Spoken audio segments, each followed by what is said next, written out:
Bueno, abren sus Biblias en Hechos, capítulo 20, versículo 24 al 28. Estoy bien claro que estamos en Números y no en Hechos, pero para introducir nuestro estudio de hoy, es punto de honor arrancar con Hechos, capítulo 20, del verso 24 en adelante. Y esta vez voy a leerlo yo con ustedes porque no tenemos pantalla, no tenemos... y todo lo que debíamos tener. Así es que, ¿están listos? Hechos capítulo 20, verso 24. Dice: pero de ninguna cosa hago caso, ni estimo preciosa mi vida para mí mismo, con tal que acabe mi carrera con gozo, y el ministerio que recibí del Señor Jesús, para dar testimonio del Evangelio de la gracia de Dios. Pregunto, ¿qué piensan que está haciendo Pablo aquí?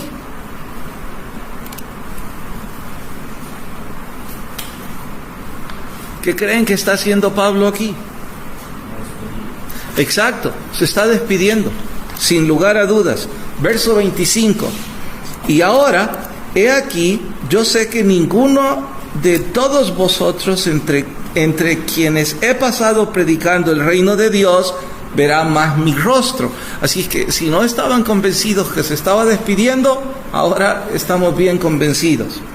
Por tanto, yo os protesto en el día de hoy que estoy limpio de la sangre de todos ustedes. En español más simple, ¿qué significa estoy limpio de la sangre de ustedes?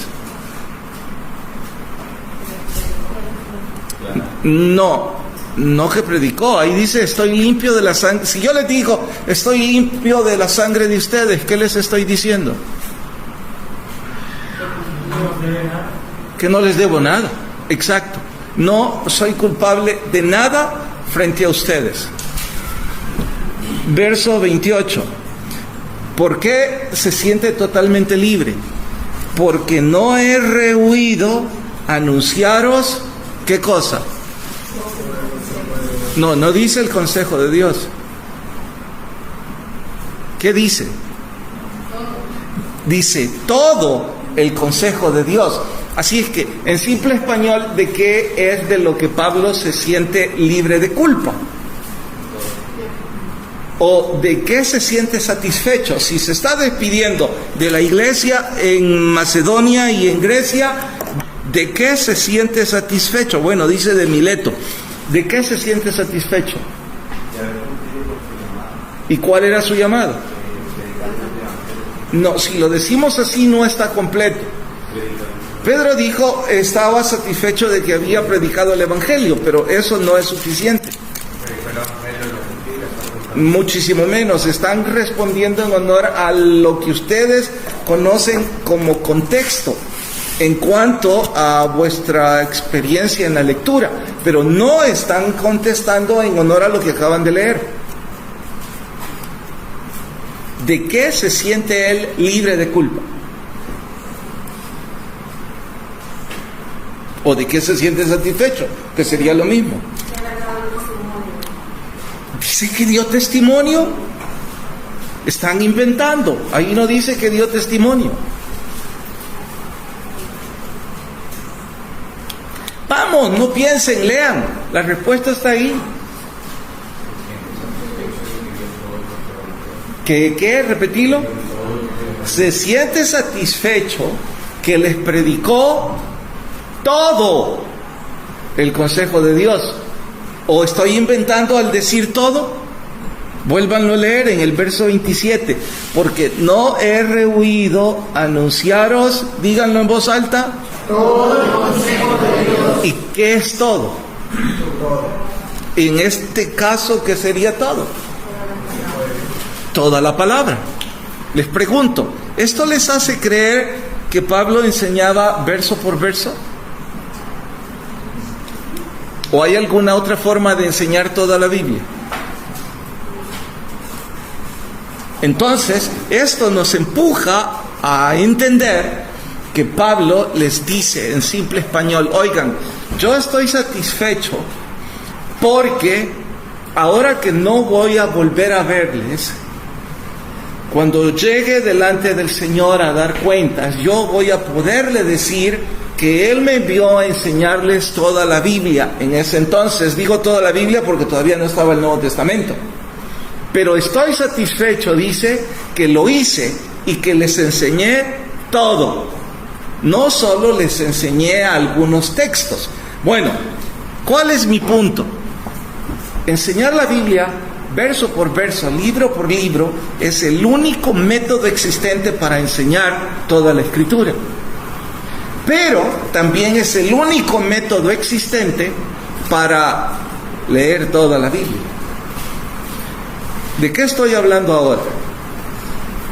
Cada semana, cuando predico frente a ustedes, insisto en que deben ir a casa y leer completo el capítulo, desde el principio hasta el fin. Y temo que hay una cantidad de ustedes que eso piensan que es pura retórica de mi parte. Así que si la venida del Señor fuera hoy, yo voy a poderle decir: Señor, yo estoy libre de culpa que a ellos les enseñé verso por verso y los animé a ir a sus casas y leer completo el capítulo. Pero no estoy seguro que a ellos les haya importado. Es más, espero no faltarles el respeto, pero creo que hay una cantidad de ustedes que lo cierto es que jamás va y lee todo el capítulo. Y yo no sé qué es lo que piensan. Quizás creen que el predicador tiene algún tipo de conocimiento por encima de ustedes, o que tiene una conexión especial con el Señor que ustedes no tienen. Cualquier cosa que ustedes piensen no les libra de la culpa, solo los hace más culpables. Si alguna vez se excusaron de que no tenían tiempo suficiente para leer, bueno, ahora ya no se pueden excusar porque en estos días el tiempo les sobra. Así es que quise empezar con esto porque reconozco que hay capítulos en la Biblia que es difícil estudiarlos y entenderlos, porque se necesita un poquito de contexto histórico, se necesita un poquito de conocimiento sobre teología, y para eso están los instructores. Eso no les excluye de vuestra responsabilidad de leer completo. Pero para entenderlo bien, hay capítulos como el que hoy vamos a estudiar en donde definitivamente se necesita un poco de ayuda. Así es que ese es mi trabajo y ese es mi privilegio, intentar ayudarles. Para ello vamos a hacer dos cosas para empezar nuestro estudio de hoy. Lo primero es que vamos a hacer un glosario. Entendemos glosario como una especie de diccionario que nos va a aclarar algunas definiciones. O en español simple, es un vocabulario técnico que sin conocer esas palabras y lo que significan, va a ser difícil leer esto. Es más, podría desafiarlos y hacer esto. Vayan a sus cuartos y regresen luego a la sala, y después de media hora de estar leyendo este capítulo, por favor explíquenme. Les puedo asegurar que una cantidad de ustedes va a regresar frustrado, que ni siquiera lo terminó de leer. ¿Por qué? Por el vocabulario técnico que nos dificulta todo esto. Así es que la primera cosa que haremos es que vamos a hacer un glosario. Y la segunda cosa que vamos a hacer es que vamos a crear una especie de marco teórico. Y entendamos como marco teórico a aquel cuadro en el cual vamos a enmarcar el capítulo que hoy vamos a estudiar. Antes de ir hasta ahí, por favor, se ponen de pie un ratito y vamos a orar y vamos a pedir la guía del Señor. Padre, te agradecemos esta mañana que tenemos la oportunidad de estudiar la Biblia. Y yo con muy pocos aquí, pero me imagino que a través de internet hay otras personas más sin importar el número, la Biblia enseña que donde 2 o 3 están reunidos en tu nombre, allí estás. Por lo cual te rogamos que tu Espíritu Santo nos abrace, que nos acompañe esta noche y que podamos estudiar tu palabra y que pongas de nuevo en este inútil servidor y que pongas sabiduría en el corazón de todos los que escuchen. En Cristo Jesús, amén. Pueden tomar su asiento.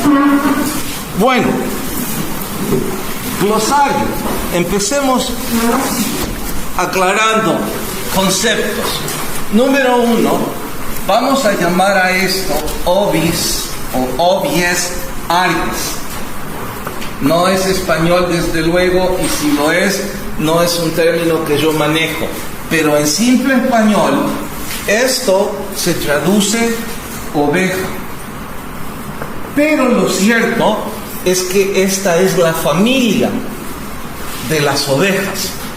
Y si nosotros queremos entender lo que este escritor narra en el capítulo que hoy corresponde estudiar, debemos entender que hay una oveja que es una hembra adulta, hay una oveja que es un macho adulto.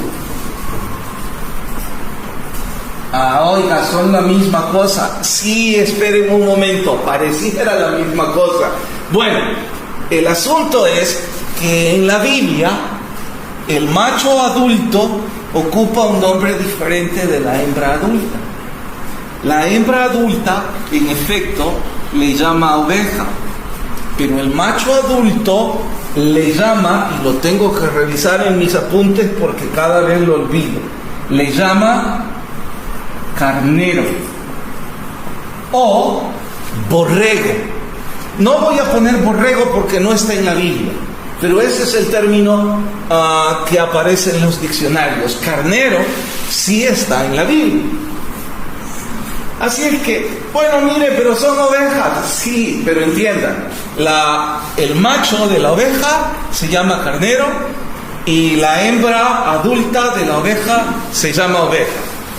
La cría entre estos dos se llama, atento a eso, cordero. Y cuando le digo cría, estoy hablando del bebé, 6 meses hacia atrás. Eso es un cordero. Bien. ¿Y por qué esto puede ser importante? Bueno, ya lo van a notar cuando empiecen a leer el capítulo. Habla de una cantidad de sacrificios de carneros y después se pasa a los corderos. Y bueno, y que no estaba hablando de ovejas y que no es la misma cosa. No, en realidad no es la misma cosa. Y ahora lo van a entender con facilidad. Ok, supongan que ustedes se dedican que tienen en casa una granja y que ustedes crían ganado. ¿Cuál de estos creen que es el más valioso?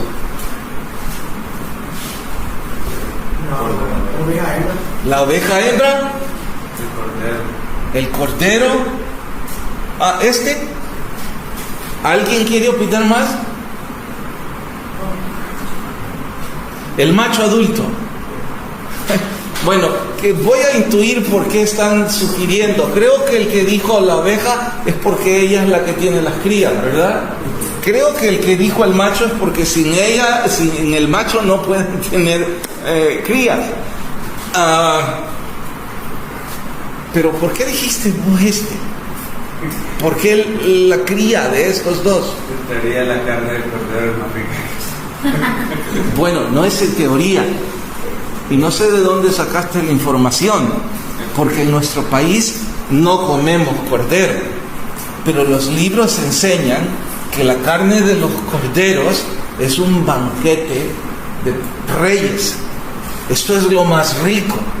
No solo porque es la carne más suave, sino que además es la más pura y la más tierna. Así que el cordero se vuelve, para el que vende la carne, esto se vuelve lo más valioso. En fin, hoy ya sabemos que hay un carnero, que hay un cordero, que hay una oveja, y no tiene nada que ver con el macho cabrío. Cuidado, porque el macho cabrío es más bien el macho de la cabra. Y la cabra, aunque parece oveja, no es oveja. Y tampoco estoy hablando del peligüey. Sorpréndanse, aunque en la Biblia no está el peligüey y no es asunto nuestro, pero como en nuestro país el peligüey se come tanto y se distribuye tanto, el peligüey, dicen los libros que sí es una especie de oveja, que es la oveja nativa de África. Pero para nosotros yo creo que no es ni siquiera la oveja nativa de África. Yo creo que el peligüey de aquí del Salvador es una mezcla de buey con cabra, cabra con oveja, hasta conejos creo que están ahí en medio. No es lo que los libros enseñan. Total, lo que la Biblia va a ocupar es oveja, carnero, cordero, y de vez en cuando también vamos a encontrar becerros. Así que cuando empiecen a leer el capítulo que hoy nos corresponde estudiar, recuerden, no son la misma cosa. De hecho, ahora mismo, Josué, si yo te digo que vas a llevar al sacrificio 3 carneros y 2 corderos, ¿qué te estoy diciendo? 3 carneros y 2 corderos. Solo los machos. Para empezar, solo machos. ¿Qué más te estoy diciendo?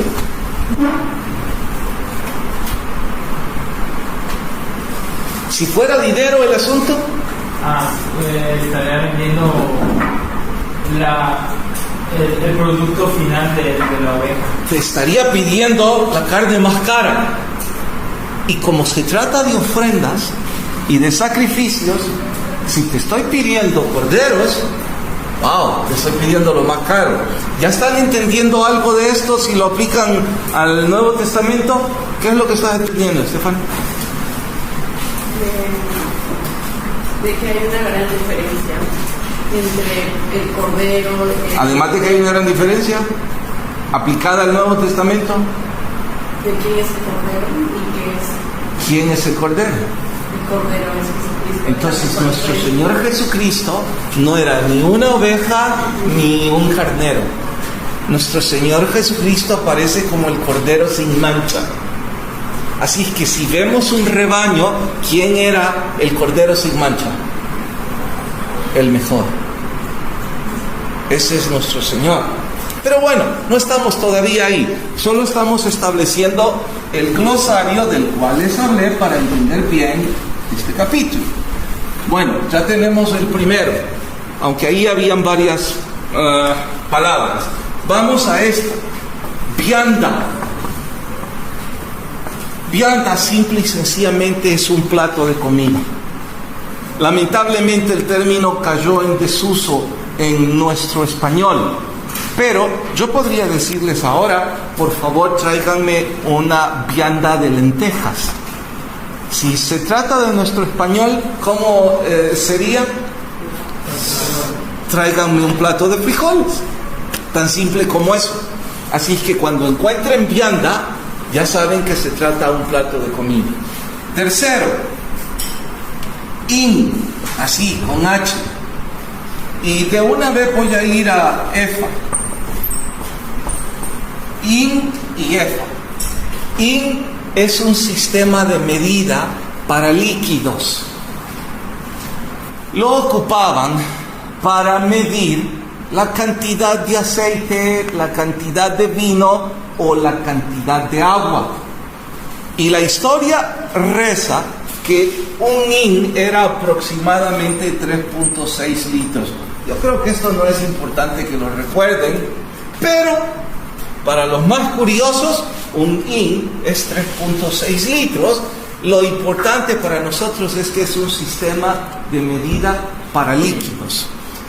En contraste, EFA es un sistema de medidas para granos básicos, para frijoles, para trigo y para cualesquiera otras cosas más. Y dice que un efa es algo así como 22 litros. En resumen, tanto hin como efa son sistemas de medida. Bien, ¿no hay preguntas hasta aquí? Sigo. Ahora vayamos hasta libación. Libación. Esto es un acto de rociar, derramar o aspirar. El sacerdote tenía la sangre, cuando la sacrificaba el animal, la sangre empezaba a derramarse. Esa sangre que se estaba derramando era libación, era parte de la ceremonia. Así que cuando encuentren y lleva tus ofrendas y tus libaciones, está diciendo de toda la sangre que está siendo derramada. O cuando lo que ofrendaban era aceite, el aceite que estás derramando o que se está esparciendo. Eso es libación. La otra palabra que debemos recordar es expiación. Oigan, si voy muy rápido me detienen, Expiación, por supuesto que viene del verbo expiar. Y expiar es pagar la culpa de mi delito. Eso es expiar. Así es que cuando hablo de expiación, estoy diciendo que estoy pagando mi culpa. La expiación se ocupaba como un término religioso al momento de que el sacerdote ofrecía la sangre para expiación de nuestros pecados. Ahora voy a retomar casi todos los términos que acabamos de ver. Si yo fuera un sacerdote del Antiguo Testamento, uno de ustedes trae un carnero o un macho cabrío, lo que ahí diga que debe traerme, lo sacrifico, hago las libaciones, derramo la sangre y todo eso es para expiar. El pecado es suyo, no es del animal, pero el animal está pagando su culpa. Bien, ¿me estoy dando a entender hasta aquí? ¿Vamos bien? Sí. ¿Qué más? Holocausto. ¿Qué es lo primero que piensan cuando digo holocausto? El que decía Jennifer. ¿En eso pensaste de inmediato? ¿Quién dijo algo? Sí, Isaías. Grítame. Ofrenda. De veras, en eso piensan. Eso es lo que casi todo el mundo piensa en el holocausto nazi. Ahora van a saber por qué el mundo le llama holocausto nazi. Holocausto es sacrificio que incluye quemar dicho sacrificio. Eso es holocausto. ¿Por qué entonces se le llamó holocausto nazi? Sorpréndanse, y esto asusta. Hoy día yo creo que los libros de historia lo mencionan como algo trágico, pero hubo un momento en que los nazis ocuparon este término para burlarse de los judíos. Porque los que practicaban el holocausto en su ceremonia religiosa, los que practicaban el holocausto en su fe, eran los judíos. Porque llevaban un animal y lo sacrificaban y lo quemaban. Esa era la adoración a Dios. Entonces, los demonios nazis tomaban a los judíos y los quemaban vivos. Se estaban burlando de la fe de ellos y así los asesinaban. Terrible, ¿no? Más terrible parece ahora que hubo gente que fue capaz de hacer todo eso. Pero en fin, eso significa holocausto. ¿Me dan a entender? Ya tenemos un glosario, así que ya cumplimos la parte 1 de nuestro estudio de hoy. ¿Cuál era la parte 2? Bueno, tenemos que hacer un marco teórico. ¿Para qué sirve un marco teórico? Les dije que se trata de un cuadro que nos enmarca el estudio que vamos a tener. ¿Para qué creen que sirve un marco teórico, Rosita? Para conocer el contexto. Sí, nos delimita el contexto. El marco teórico nos da los límites y los alcances y nos permite poner toda la escena en una misma página.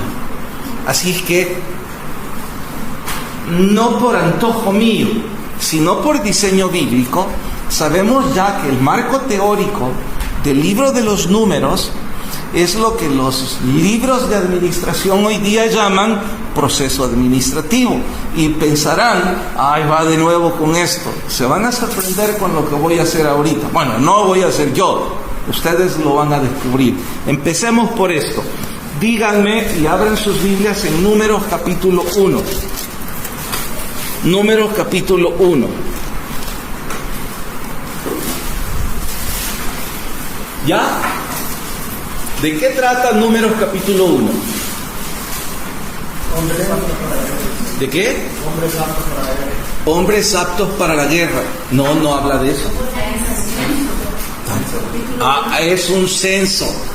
Así que el capítulo 1 es un censo. ¿Y el censo en qué etapa se lleva a cabo? ¿En qué etapa del proceso administrativo? ¿Qué es censo? Es números. Por eso se llama este libro Números. Son datos. ¿En dónde se ocupan los datos? ¿En la recolección de datos? No. ¿En qué etapa del proceso administrativo? La planificación. En la planificación. Así que ahorita estamos hablando de planificación en el capítulo 1. Bueno, ahora díganme en el capítulo 4. ¿De qué trata el capítulo 4?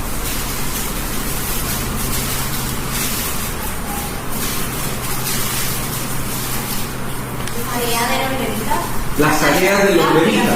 Sí, eso es, las tareas de los levitas.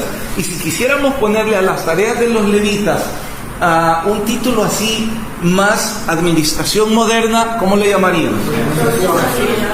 Dijeron tantos que no le entendí ninguno. Voy por uno. Sí. Organización, no. Asignación de responsabilidades, sí. Descripción de puestos, sí. Y la asignación de responsabilidades y la descripción de puestos, ¿en qué etapa del proceso administrativo va? En organización. Así es que en el capítulo 4 y en el capítulo 7 estamos en organización. Bien, ¿qué sigue después de organización? Dirección. Y finalmente, control. Bueno, ahora esto se llama en marco teórico proceso administrativo y se une más o menos así. Bien, estudiamos cuando empezamos el libro de Números que esto gira en sentido de las agujas del reloj. Entonces, conforme íbamos avanzando, capítulo 1, 2, 3, vamos avanzando también en el proceso administrativo. Y ya vimos que ya llegamos al control y que en la etapa de control hay otras subetapas. ¿Cuáles son? Establecer estándares. ¿Estándares? Supervisar. Indicadores, medición. Quedémonos con medición. Así es que siguiendo este sentido, ya vamos al control. Les expliqué en el estudio anterior que el capítulo, ya les voy a decir cuál, pero es el anterior, para que no lo busquen ya. El capítulo anterior estaban en la etapa de medición. ¿Por qué estaban en la etapa de medición? Porque estaban en otro censo. ¿Y por qué estaban en otro censo? Para ahogar más hombres para la guerra. No, ¿por qué estaban estableciendo otro censo?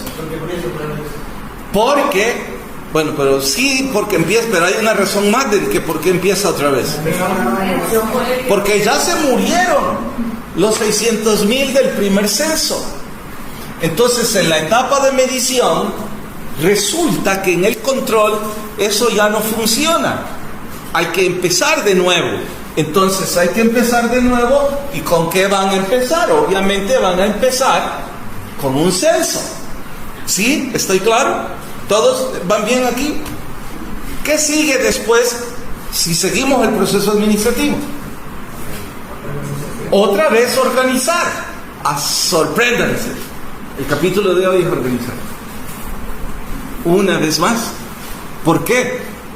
Porque la organización que se dio 38 años atrás ya no funciona. ¿Por qué? ¿Por qué no funciona? ¿Estaba mal? No, los que la recibieron estaban mal. Hay que dárselas de nuevo. Y aunque para algunos el capítulo que hoy vamos a estudiar sea repetitivo o redundante, lo que está haciendo es esto. No se equivoquen, ya hay 600,000 nuevos que necesitan saber y organizarse. Claro que no va a hacerlo todo, porque hay cosas que obviamente no se perdieron, pero lo que sí obviamente se había perdido, y valga la redundancia, era en la etapa de organización las ofrendas. El pueblo no estaba ofrendando como debía ofrendar. Sé que algunos de los que van a ver esto por internet van a poner rostro así: qué barbaridad, va a hablar de ofrendas en semejante condición que el mundo... No, les va a caer un rayo por pensar así.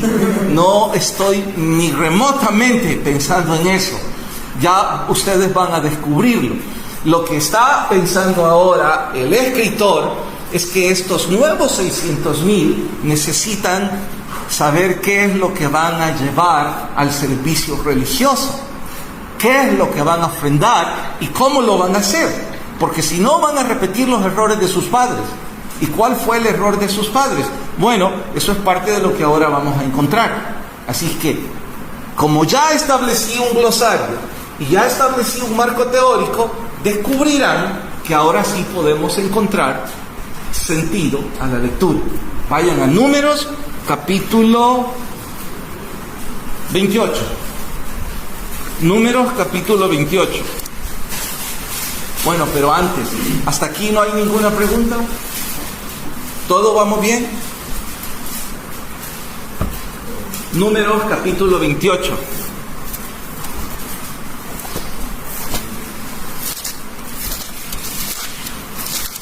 Ricardo, ¿me querés venir a ayudar, por favor? Así mi garganta descansa un poco. Lee, porfa, tráete una silla de aquellas. 28. Vamos a leer desde el versículo 1 hasta el versículo 8. Ahora, mientras vamos leyendo, ¿ustedes qué deben ir haciendo? No, ni les pido qué van a ir haciendo. Simple y sencillamente, como ahora ya tienen el glosario, ustedes lo van a ir aplicando. Sin embargo, Ricardo, si en alguna cosa querés interrumpirme y decirme, hey, aquí está, o tal cosa, o preguntarme, adelante. Bueno, vamos todos a Números 28, verso 1. Bueno, verso 1. Habló Jehová a Moisés diciendo: manda a los hijos de Israel y diles: mi ofrenda, mi pan con mis ofrendas encendidas en olor grato a mí, guardaréis ofrendiéndomelo a su tiempo. Y les dirás: esta es la ofrenda encendida que ofreceréis a Jehová. Bueno, ya estamos claros. ¿De qué va a hablar el capítulo 28? De lo que se le debe ofrendar a Dios en el sistema religioso. Y hasta ahorita, ¿qué es lo que sabemos que le debemos llevar? 2 corderos. No, ahí no dice 2 corderos aún. Pan con ofrendas, ¿qué? También dice que debemos llevar ofrenda a como no, si ya leíste 2 corderos, ¿verdad? Sí, pues estoy inventando. Pero hay una frase que la han pasado por alto ahí. ¿Cómo dice ¿Cómo dice que debe ser la ofrenda encendida? ¿Y qué sin? A olor grato. Ok, sigamos. Bueno, sería versículo 4. Bueno, 2 corderos sin tacha de 1 año, cada día será el holocausto continuo. Los diccionarios dicen que los corderos son 6 meses abajo. Aquí es 1 año. Ahora ya saben la diferencia del cordero, ¿eh? ¿De qué está hablando cordero, Calero? ¿Qué es el cordero? En ese tiempo la mejor carne. Es la cría del carnero y de la oveja. Verso 4. Es que estoy pensando, mire, y me emociona cuando leo esto, porque como todos ustedes, si son judíos, se dedican a la tierra, al ganado, entonces les está diciendo, Pedro, mañana debes traer 2 carneros. ¿Qué te estoy diciendo en otras palabras? Ve a buscar lo más preciado que está en tu granja. Notan que sí hay una grande diferencia de solamente decir 2 carneros o 2 corderos. Siga leyendo. 4. Un cordero ofrecerás por la mañana y el otro cordero ofrecerás a la caída de la tarde. Y la 10ª parte de un efa de flor de harina amasada con 1/4 de un hin de aceite de olivas machacadas en ofrenda. Ok. ¿No lo entendiste aún? Ahora sí, ¿verdad? Imagínate hubieras leído eso sin el glosario. Ok, hoy que ya tenés el glosario, volvelo a leer en tus palabras. Dice, y la parte de una efa, o sea, la efa es como estar diciendo, como usted nos explicó, como hablar de frijoles. Tantas libras de frijoles. Sí. ¿Ya? Dijo que era 22. Sí. Y dijo de allí que dice de harina amasada con 1/4 de budín de aceite de oliva machacada. Entonces el aceite, estamos hablando de que era 3.6 de libra. Entonces es como líquido. Y el otro. ¿Y sabes por qué te pregunté a vos? Porque ama la cocina. Entonces ahora que estás leyendo eso, todo toma sentido, ¿verdad? Sigamos leyendo. Sería 6. En holocausto. No, para. Si vos estuvieras casado, entonces, que sabemos que no lo estás. Okay. Si estuvieras casado y te dieron la instrucción de preparar eso, ¿qué vas a hacer ahora? ¿Cuál es el siguiente paso? ¿Cómo se? Ya te dijeron que vas a ir a buscar 2 corderos. Pero ahora tenés que mezclar un tanto de flor de harina, amasarla y un tanto de aceite. Bueno, hay que revolverle y hacer. Pero ¿qué es lo que harías antes de eso? Alguien imagina, vos que estás casado, ¿qué harías? No sé. Qué bárbaro. ¿Cómo? ¿Invitar gente? No. ¿Saben qué es lo que yo haría? Llamaría a Jenny y le diría, mira, yo puedo ir a buscar los corderos, pero vos anda a preparar el aceite y la harina. ¿Por qué? Porque regularmente es la mujer la que está haciendo esas cosas. ¿Entienden de qué estoy hablando? ¿De qué estoy hablando? Una receta. No de una receta. Las mujeres conocen. Que las mujeres saben cómo prepararlo. Pero y entonces y si tuviéramos que aplicar, se vuelve familiar. Exacto. Esto es para la familia. No es usted solo haga lo que le dé la gana. Wow, qué sentido toma, ¿verdad? Siga. 6. Es holocausto continuo que fue ordenado en el monte Sinaí para olor grato, ofrenda encendida a Jehová. Y su libación. Paremos. ¿Y qué será ofrenda encendida a Jehová? El holocausto con fuego. Sí, pero ¿por qué le llama ofrenda encendida? Es una forma de decir que debe mantener el fuego. Por el aceite. Por el aceite. El aceite va a permitir que sea continuo. Ahora, lo de libación, aquí está, verso 7, repetilo. Y su libación, la 4ª parte de un hin con cada cordero. derramarás libación de vino superior ante Jehová en el santuario. Deténganse. ¿Tiene sentido ahora lo que están leyendo? Beverly, ¿sí toma sentido? Ok. Y ofrecerás el segundo cordero a la caída de la tarde, conforme a la ofrenda de la mañana y conforme a su libación. Wow. Y no, termina de leer. El 8. Y conforme a su libación ofrecerás ofrenda encendida en olor grato a Jehová. ¿Qué hay en común aquí? ¿Qué llama la atención otra vez? Olor grato. Sorpréndanse de esto. No les voy a decir cuántas veces aparece en 2 capítulos olor grato. Cuando vayan a sus casas, cumplan de lo que hablamos en el libro de Hechos. ¿En qué hablamos de Hechos, Claudita? El consejo total. Entonces, cuando vayan a sus cuartos, busquen cuántas veces en esos 2 capítulos aparece olor grato. Bueno, me voy a anticipar, más de una media docena de veces. Así que si yo les digo ahorita que más de una media docena de veces aparece olor grato a Jehová, ¿qué está diciendo? Una importancia. Exacto. Que eso es importante. En resumen, ¿de qué estamos hablando? No, yo no. ¿De qué está hablando este capítulo? Que está dando el consejo total, ¿no? Está hablando de las ofrendas. Y acaba de decir Josué que deben ser como las ofrendas. De olor grato. Entonces, el corazón de este capítulo no es denme ofrendas. Háganlo genuinamente. El corazón de este capítulo es denme ofrendas de olor grato. Porque sus padres, los otros 600,000, me traían y me tiraban los corderos, como si yo necesito carne, dice Dios. No, tráiganme ofrendas con aroma agradable. ¿Y cuál es la ofrenda con aroma agradable para Dios? Haciéndolo con el corazón. Entonces, el corazón de este capítulo es que las ofrendas se deben hacer con el corazón. ¿Notan que no está hablando de dinero? Pastor, pero ¿y cómo? Si eso es dinero, si es el cordero más valioso. Claro que está hablando de dinero. No, todavía no está hablando de dinero. Voy a repetir la frase, por aquí la escribí. Piensen 2 veces en esta frase. El punto de honor no son las ofrendas.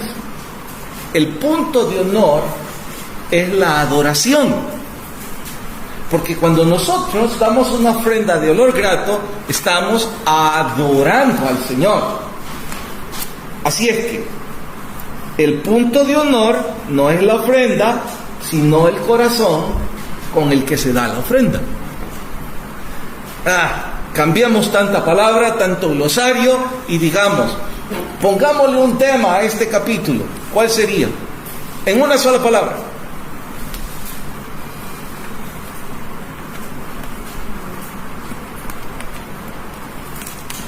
Una sola.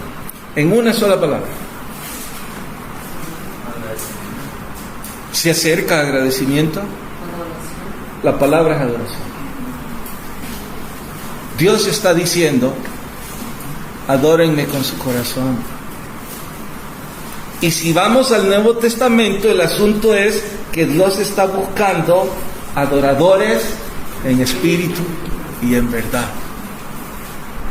Total, no tenía que ver con la granja. Hermoso detalle, ¿no? Bueno, gracias, Ricardo.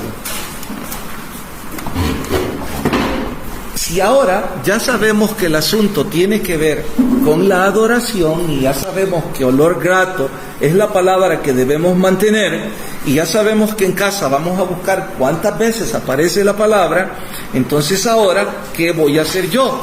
Para facilitarles el estudio de los siguientes versículos, voy a dividir el capítulo en 3 partes. Los capítulos. Porque tanto el capítulo 28 como el 29 prácticamente hablan de lo mismo. Así es que lo que voy a sugerirles es un bosquejo. El bosquejo tiene que ir así. Por supuesto, cualquier otro predicador podría dar otro bosquejo, pero para fines didácticos yo asumo que este es el mejor. Vamos a hablar de las ofrendas diarias, de las ofrendas mensuales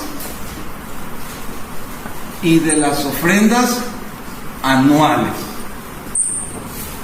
Estoy dividiendo el capítulo en estos 3 numerales.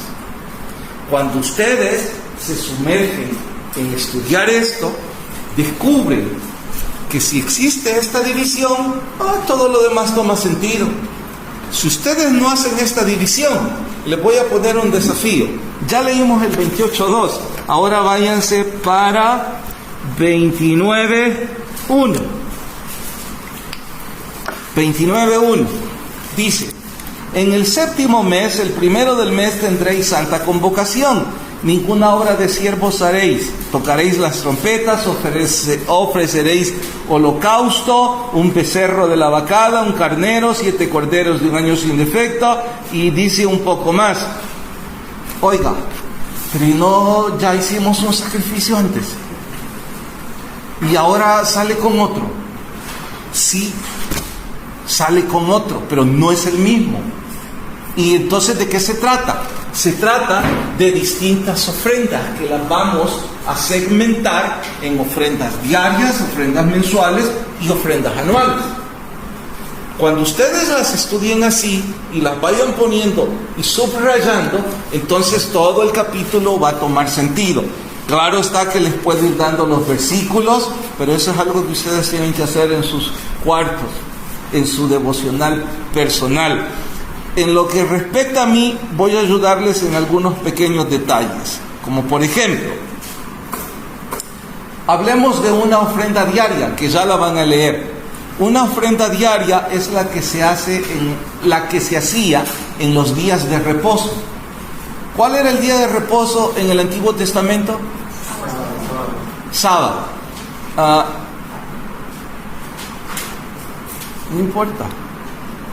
El día de reposo era sábado. Entonces se está diciendo que en día sábado que se debían hacer ofrendas en la mañana y en la tarde. ¿Y saben qué? Se debían hacer doble ofrenda el día sábado. La que se hacía todos los días, en el sábado, le dice Dios a esta nueva generación que está por entrar: ustedes, a diferencia de lo anterior, ustedes van a ofrendar 2 veces y no solo una. ¿Que por qué? Bueno, no lo dice literalmente, pero yo deduzco que era 2 veces porque está diciéndoles: de veras, esfuércense, háganlo con su corazón, no lo hagan por simple y sencillamente cumplir el compromiso, por salir del ritual. No se preocupen, es lluvia. Bien.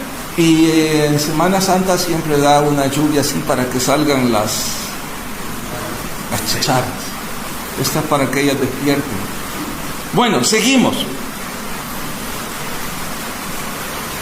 Además de eso, si hablamos de la ofrenda diaria y si pensamos, bueno, ¿cómo puedo aplicar yo eso a mi vida? Porque dicen las ofrendas diarias que debe estar continuamente encendida, que los 7 días de la semana no debe apagarse. Y si yo les digo ahora, ok, apliquen eso a su diario vivir, ¿qué me dirían ustedes? Isaías, ¿qué se te ocurre? Tenés aquí una ofrenda encendida mañana, tarde y noche. Si eso lo vas a aplicar a tu vida espiritual, ¿qué te dice? Que nuestra vida espiritual debe permanecer encendida, que debe ser constante. Si ocupo las palabras del escritor del libro que hoy por hoy estamos leyendo en el lectura fin, que no me acuerdo cuál es el nombre. ¿Cómo se llama? ¿Nita? Sí. Bueno, ese. Él dice que la vida del cristiano no es una carrera, no es una competencia de distancias cortas, sino que la vida del cristiano es una competencia de distancias largas, porque dura toda la vida. Si nosotros vivimos un cristianismo de ratitos, eso no es cristianismo, que debe ser nuestra ofrenda en una relación de intimidad continua. Y voy a dar una aplicación más hacia nuestra iglesia. ¿Saben? Hay un buen amigo interesado en el estado espiritual de la iglesia que me llamó y me dijo: Carlos, ¿te podés imaginar cuánta gente se va a enfriar? Lo cierto es que eso es algo que también me preocupa, pero yo respondí: mira, debemos recordar que la iglesia de Cristo no depende de los predicadores. La verdadera iglesia de Cristo depende de Jesucristo. Y el Señor no nos necesita a nosotros para mantener el fuego encendido. Que nosotros debemos predicar y buscar cualquier medio para hacerlo, eso es un hecho. Y por eso estoy aquí frente a esa cámara. No porque lo esté disfrutando, sino porque, bueno, sí disfruto estar con ustedes, pero no disfruto la cámara. Debemos hacerlo porque es nuestra responsabilidad, es nuestra pasión. Pero yo no creo que sea Internet la que va a mantener el fuego encendido de la verdadera iglesia de Cristo. La verdadera iglesia de Cristo solo necesita a Jesucristo. Aún más, lo que voy a decir es delicado, pero creo que en nuestra iglesia va a suceder. ¿Saben qué sí va a suceder? Que va a haber un tiempo de siega. ¿Qué es siega? Voy a explicarles porque es un término también de la campiña. Siega es cuando ya ha crecido el trigo y hay que cortarlo. Pero solo los experimentados cortadores deben hacerlo. Porque en el trigo también suele crecer la cizaña, que se le llama trigo bastardo. Y la cizaña es veneno.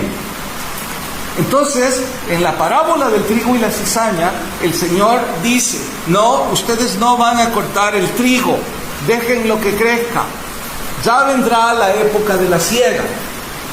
Solo los verdaderos y expertos segadores pueden cortar el trigo, porque ya ha crecido, y dicen los libros que la cizaña, cuando ya ha crecido, es más fácil identificarla, pero para el experto.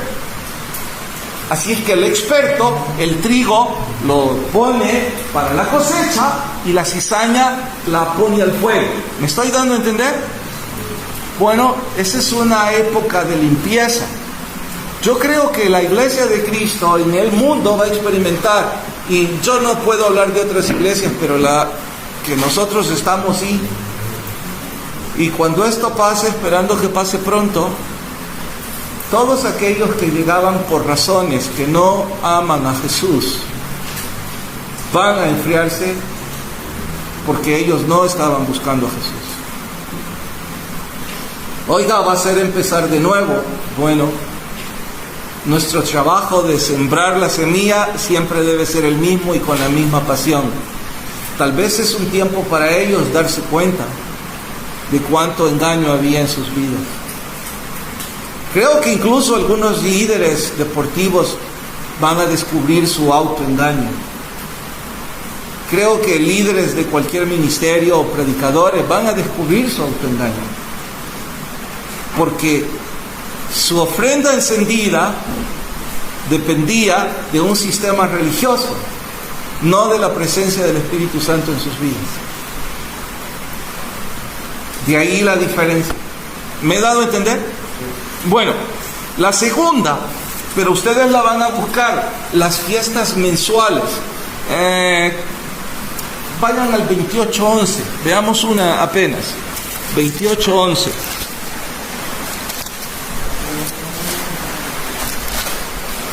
Dani, ¿hasta cuánto me aguanta el celular? ¿Más? 20 más. 28:11. Dice: al comienzo de vuestros meses ofreceréis en holocausto a Jehová 2 becerros de la vacada, un carnero, 7 corderos. ¿Cuándo se iba a hacer esto? Al comienzo.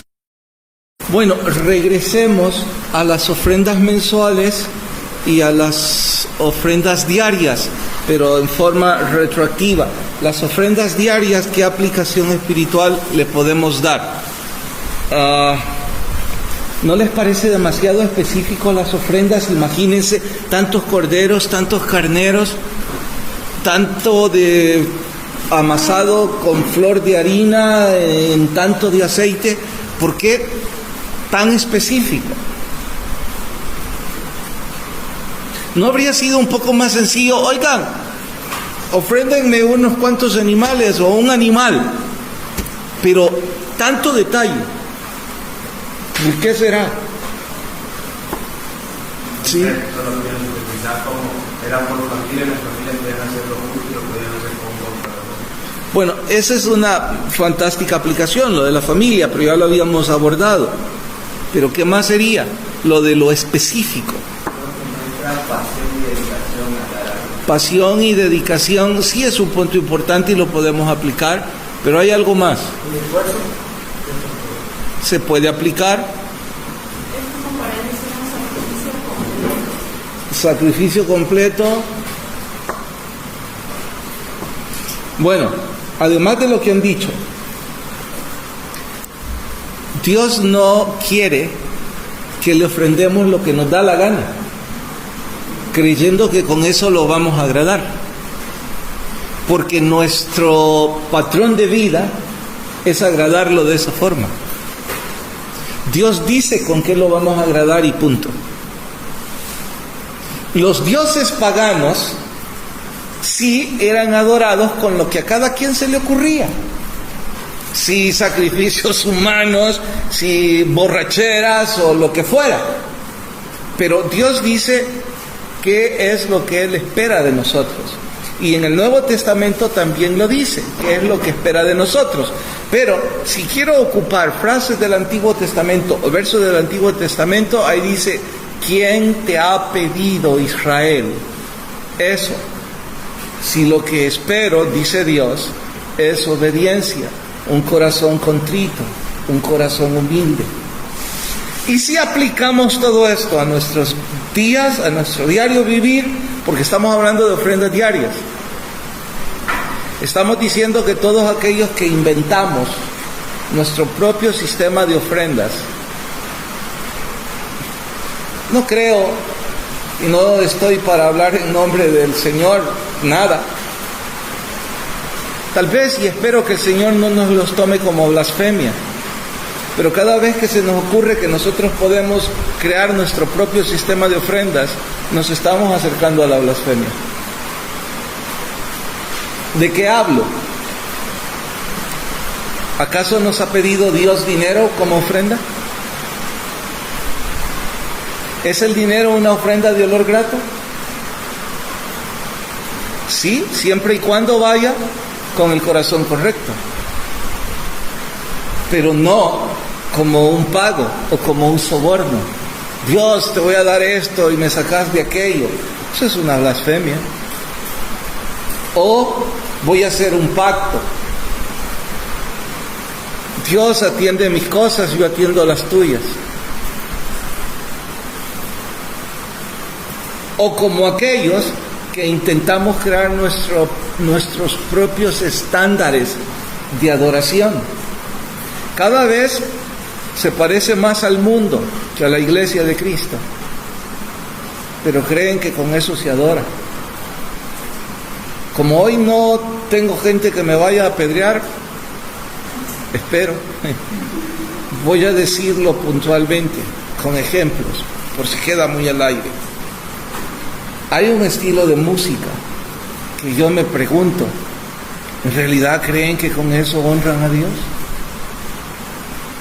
Bueno, ni siquiera voy a decir el estilo de música, porque la Biblia no cita los distintos estilos de música. Entonces me van a culpar y me van a apedrear. Pero siempre me pregunto por qué la gente intenta que con el nuevo mundo hay una nueva adoración, si la Biblia dice que Dios sigue siendo el mismo y que deberíamos mantenernos en lo que ya la Biblia manda. Además, deberíamos también mantenernos en lo que la iglesia tradicional, hablo en los últimos 200 años, se ha mantenido como la iglesia de Cristo, porque están inventando. Es una forma de expresión, y con esa caballito de batalla van por la vida queriendo hacer lo que les da la gana, en todo. Pero como bien dice Sanders, cada vez que la iglesia de Cristo se parece al mundo, no puede hacer nada por el mundo. Porque para hacer algo por el mundo hay que tener la luz de Cristo, no la oscuridad del mundo. Así que, si ustedes quieren ofrendar algo a Dios, asegúrense que sea lo que la Biblia manda, como ofrenda diaria. Bien, como ofrenda mensual, dice el inicio de cada mes y habla de los cambios de estación. Saben que el calendario hebreo está organizado de acuerdo a un calendario lunar. Cada vez que hay luna llena, hay una especie de cambio en ese calendario. No me atrevo a decir cómo opera ese calendario lunar. Algún día lo voy a estudiar. Pero como dato curioso les comento esto. Le dije a un hermano que trabaja con nosotros en el campo, el árbol ya dio un montón de zapotes. Entonces yo le dije, ¿sería posible que por favor los corte? Yo quiero probar esos zapotes. Él se puso a reír y me dijo, no, pero ¿y no ya me dijo que ya están pues? Sí, pero tenemos que esperar la luna nueva. ¿Y para qué va a esperar la luna nueva? Le tengo que explicar todos los cambios. Y yo me puse a reír y le dije otro día porque no llevo tiempo. Pero sí respeté su opinión porque estoy seguro que tiene alguna explicación científica los cambios de luna. Y el por qué las frutas deben bajarse de distintos árboles. ¿Qué relación esto tiene? ¿Acaso Dios quiso amarrar el calendario lunar al calendario religioso? Yo estoy convencido que sí, pero no en un aspecto fetichista o místico, sino que en un aspecto práctico. La luna es práctica para los agricultores, tiene explicaciones. De igual forma, nuestras ofrendas y nuestras fiestas solemnes a Dios están como íntimas. ¿Y de qué fiestas estamos hablando ahora? De las anuales. Entonces yo no estoy diciendo que no es importante, solo estoy diciendo que estas son las anuales. Entonces depende del punto de vista del escritor o del contexto que se está viviendo en la historia, así aparecen. Ahora, puntualmente estas dos, la de panes sin levadura se celebraba casi dentro de los mismos días de la Pascua. Entonces está como adentro, es como implícita. Igual sucede con la de las primicias.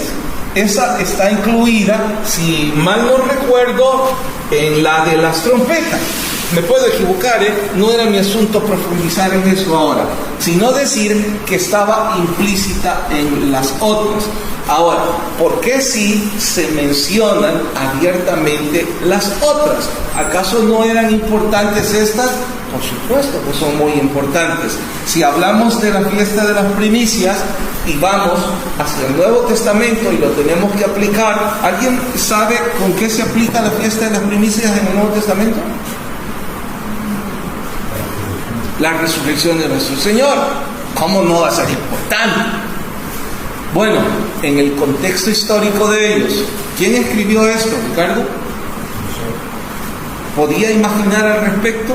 Entonces, en su contexto, no es que la está dando por eliminada, simple y sencillamente está relacionando lo que tiene que ver para su momento histórico. En fin, el libro, el capítulo, menciona uno que otro detalle de estas 5 fiestas. ¿Yo qué detalles quiero mencionar? Bueno, empecemos con la de la Pascua, la noche que nadie durmió, la noche en que el ángel de la muerte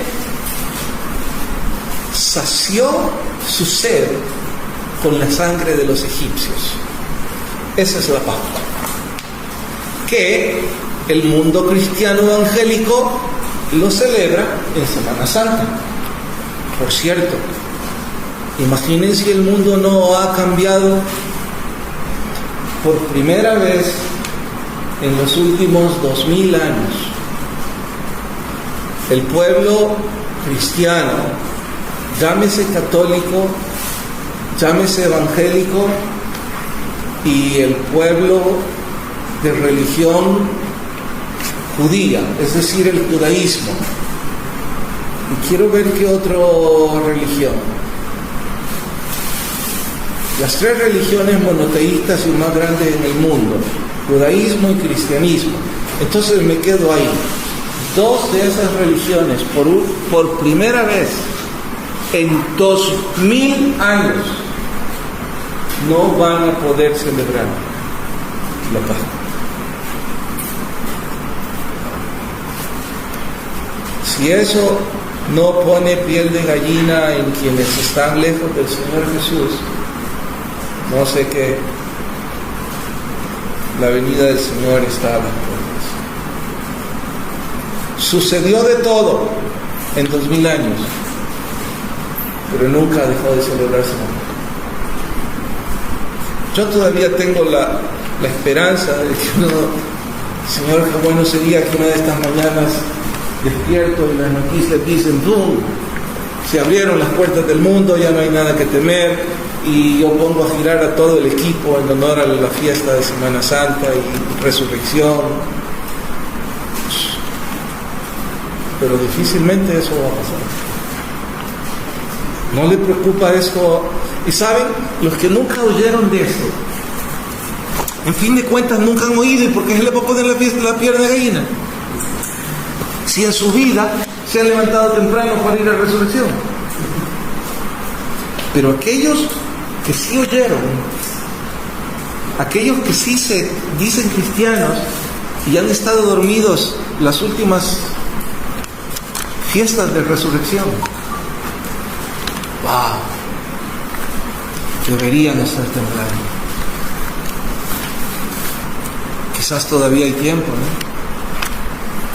Ahora, si seguimos en cuarentena, ustedes 5 o 6 conmigo, más todos los cientos que están en internet, no se preocupen porque yo los voy a invitar a que nos levantemos a las 4 de la mañana igual, y por internet hagamos el culto. Pero es trágico, ¿no? ¿Cuánto me queda? Siempre me ponen semáforos en todas partes, no importa dónde esté. Sigue grabando. Ni idea, sigo. Bueno, en cuanto a las trompetas, ¿alguien sabe por qué sonaban trompetas, Claudita? ¿No? ¿Por qué sonaban trompetas?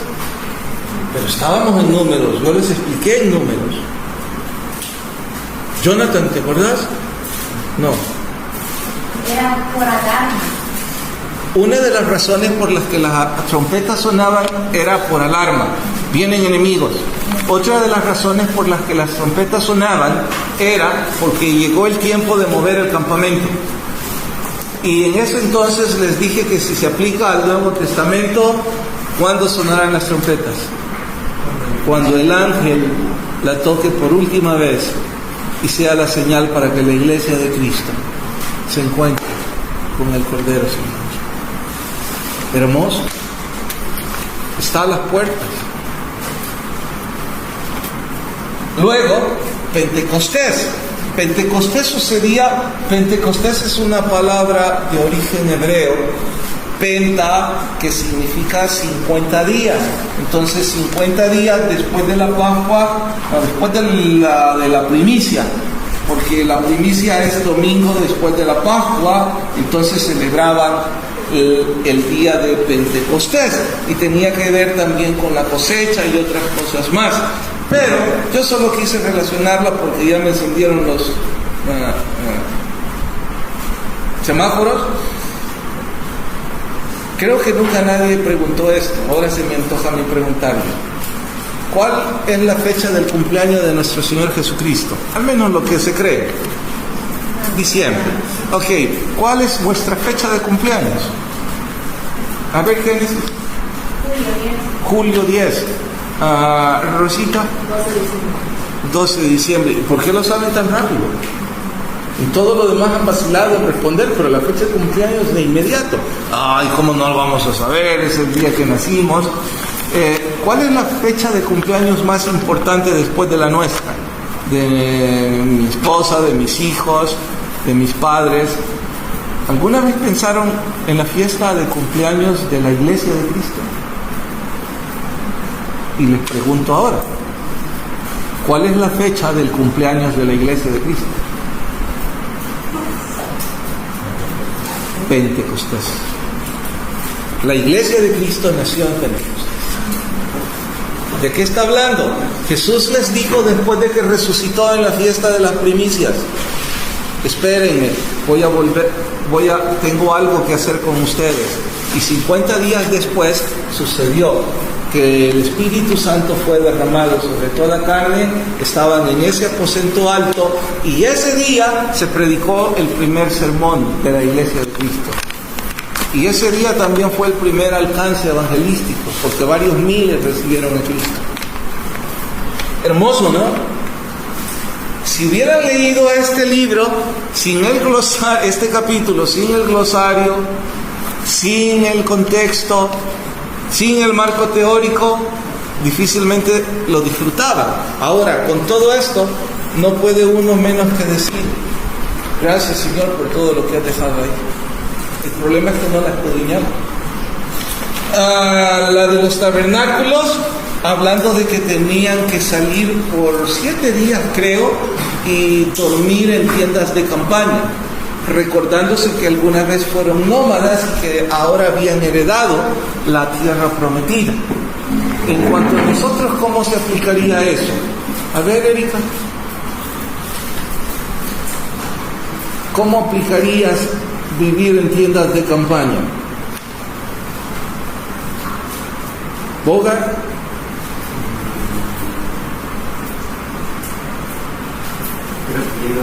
¿Quiénes viven en tiendas de campaña?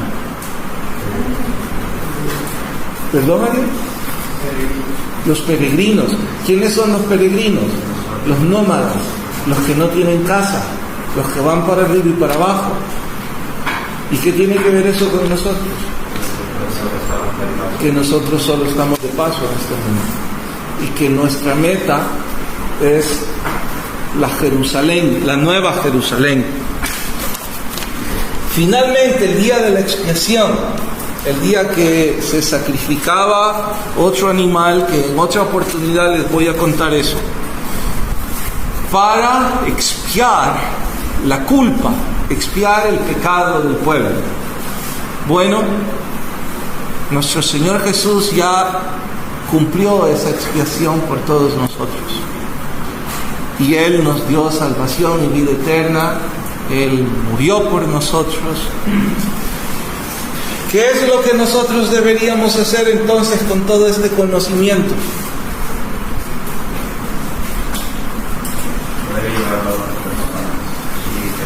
Llevarlo a otras personas no es parte de nuestro tema. Está implícito, pero no es parte de. ¿Qué decía Ricardo? ¿Ofrendar? Casi. Casi. ¿Cuál era el corazón de este capítulo? ¿Acaso después de todo lo que han estudiado no creen que nuestro Señor es digno de adorarlo? De eso se trataba. ¿Recuerdan? Les dije al principio, si creen que se trata de dinero, les va a caer un rayo. Si tuviéramos que establecer un orden jerárquico y decir las ofrendas que al Señor le agradan son obediencia, entrega, adoración, dinero, y pusiéramos número 1, ¿en qué número estaría el dinero? En el último. Exacto, dirá, por eso es que yo no doy. Pues no entendió nada del corazón de este Señor. Oremos. Señor, gracias por hablarnos, gracias por lo que la Biblia nos enseña a través de tu palabra. Te ruego que si en los hogares de mis hermanos hay personas sin Jesús, ahora mismo tu Espíritu Santo esté tocando el corazón de ellos tan, pero tan fuerte, que ellos abran su corazón a Jesús. Dale sabiduría, Señor, a mis hermanos para que ellos puedan ser consejeros, darles palabras de vida eterna. Por favor, protégenos, Señor, si esa es tu voluntad en medio de esta crisis. Señor, te suplicamos nos permita hacer luz, que sea un tiempo de entrenamiento para que cuando salgamos de esta cuarentena hayamos adquirido suficientes músculos para predicar tu evangelio con pasión. Gracias por ser bueno con nosotros, en Cristo Jesús. Amén.